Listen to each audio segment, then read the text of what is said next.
السلام عليكم الاخوان.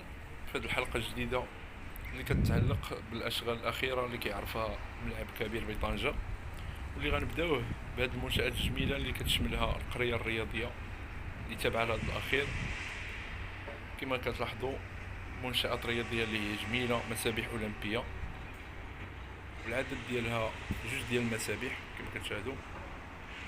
وهذه المنشاه المتفرده بالشكل الهندسي ديالها الرائع والجميل، قاعة متعددة الرياضات. وفي الجهة اليسرى كما تشاهدوا اللحظة ملعب تنس من الطراز العالي، ملعب تنس هناك.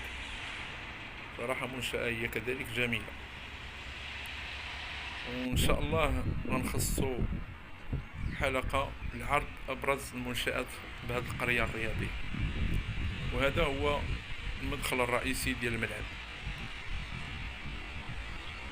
كما كتلاحظوا، شيء جميل صراحة، مع اكتمال الهيكل الحديدي في انتظار التغليف ديالو.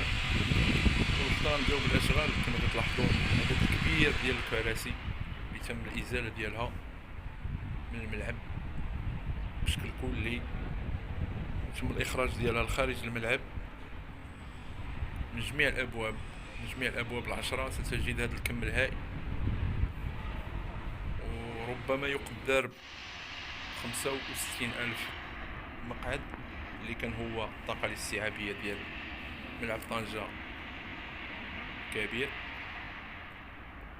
يعني تم الإخراج ديال جميع الكراسي بالكامل، المدرجات فارغة إسمنتية فقط. إشارة هي صراحة الأشغال كتعرض واحد الوتيرة اللي هي سريعة جدا،